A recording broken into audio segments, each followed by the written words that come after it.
You got to try something stupidly simple and underrated. That is moving your damn body. Even I try to fail to do that a lot of times when I'm working and I'm sort of focusing. You can't logic your way out of sadness or build a strategic plan, make a spreadsheet around your breakup. So you don't need to crack your life like it's an IIT entrance exam. Okay, I'm going to start with a very interesting but a short childhood story. So, as a kid, we did not have a lot of luxury of having a lot of toys. We came from a very humble background, so the only toys we got were during Holi, because we used to get those pitchkaris or water guns, and if some relative or some neighbor was very generous, they used to give us some toys. But that's about it. But our toys were mainly around a lot of cardboard boxes and what you can build for what you can build from what's lying around. And I remember the point I'm trying to make is we built an entire storyline around whatever we had, and we had amazing fun with that.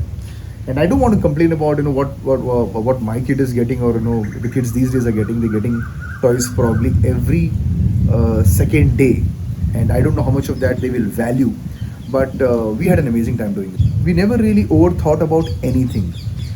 We just went with the flow. I don't know what happened now. Cut. And now as an adult, the problem or the situation I want to talk about is really that overthinking. I think we're giving way too much thought to a lot of things that probably don't matter too much. I mean, think about it, right? I mean, decisions like, should I take up this new job? What will my boss say? He's been so good to me. Should I move into a new city? Should I tell the waiter that he's put too much pudina into my dal fry? Or I just be like a good citizen and just eat it. I feel somewhere along the way we've turned our life into an overthinking life. It's like I'm constantly watching my own movie and I'm pausing it every 10 seconds to analyze the plot. And it's not even a good movie. Okay, so let's try and break this down, okay? Let's talk about each problem. So the first one is, so the thing about constantly over-analyzing life is that you end up missing it. You're so busy thinking about the thing that you forget to do the thing actually. It's like every time you open Spotify or any other music app, you start analyzing all the options and the whole fun of playing the music is gone. I don't know if you feel that, but I completely go through this every time I open the app. So I feel they have to, at least from a user's point of view, they have to completely change the UI in some way in some way. The CDs and cassettes were so good because you could just put one cassette or CD, one album, and just hear and just listen to that album completely and just get into that zone. When you get to take this walk sometimes, and then you're playing in this 3-year-old argument in your head for like 20 minutes, and you're not even sure where you are right now. I feel sometimes the most rebellious thing you can do is just being in the present. It's extremely difficult, but that's what you should be doing, I guess. It's like when you're having a coffee, half the time coffee. I mean, your mind sometimes gets into a dread over, should I be drinking espresso or Americano, or should I be actually drinking green tea instead? So it's crazy. Okay, let's move on to the next part where you think so much that you can't decide shit. Overthinking, I feel, is like a full-time job and you don't even get paid for it. Bad joke. Anyway, and this one is classic.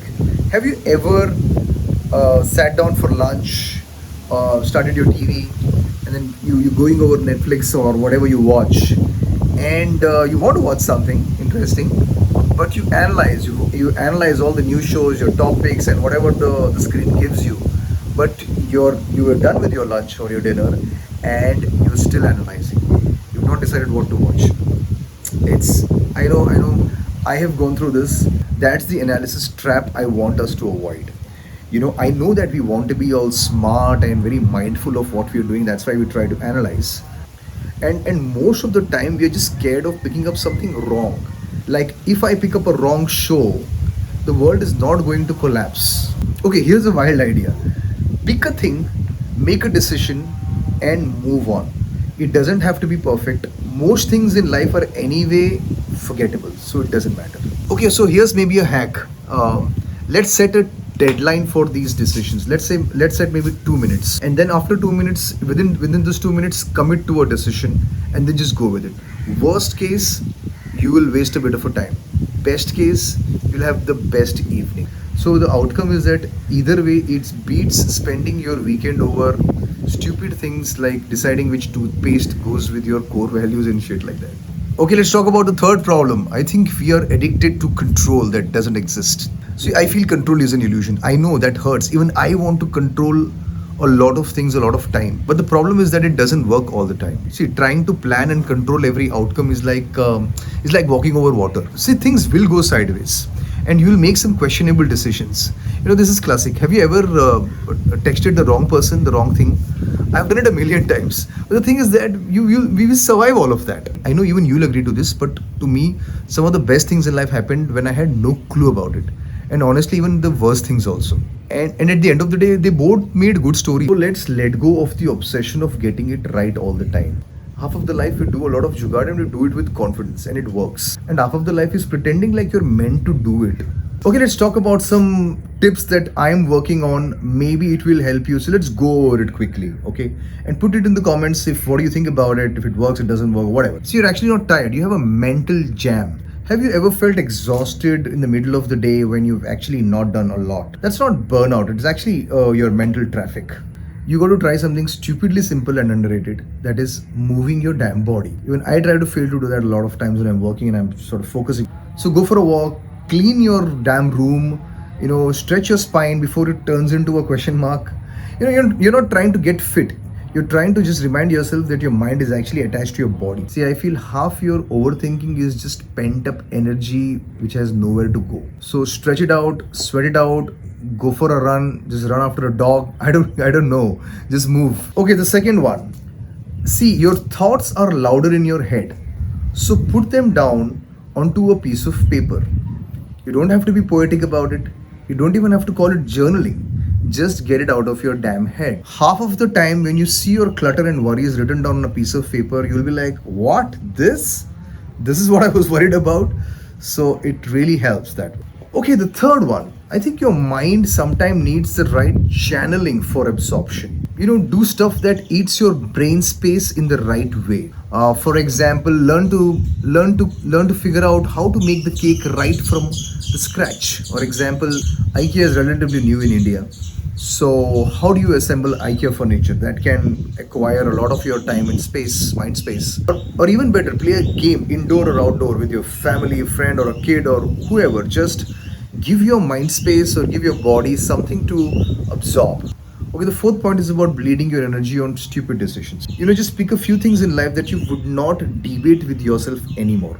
Like, for example, I will order food on Friday and Sunday, period. Or if I don't decide what to watch on Netflix in the next 3 minutes, I will just watch The Office or Tarak Mehta Ka Ulta Chashma or whatever you want. So make fewer choices on the things that doesn't matter and reserve your brain power for the stuff that really does. Like, for example, like whether or not you should text your ex. Spoiler, don't do that. Okay, the next one. This one's a little blunt. You can't dodge your way out of feelings. So thinking harder doesn't fix how you feel, right? You can't logic your way out of sadness or build a strategic plan, make a spreadsheet around, your breakup. So I feel feelings aren't problems to solve. They're like stuff to go through. It's like traffic jam. You navigate, you negotiate. I know it's difficult, but I think we should stop trying to diagnose every emotion like you're trying to Google it. Sometimes you're in a bad mood because you're just sleep deprived or you haven't seen the sun for 3 days. It's just that reason. All right, here's the second last point I want to make. Stop trying to find a meaning in every damn mess you make.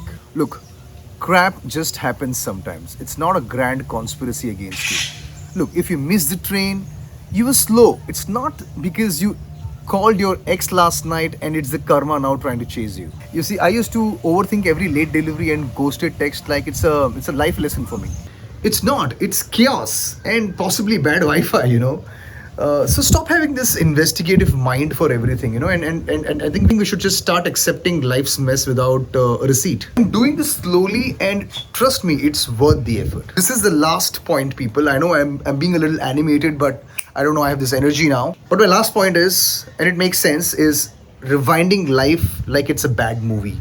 I'm sure a lot of us have gone through this, and I used to do this. I used to replay my old dumb moments of my life in my head.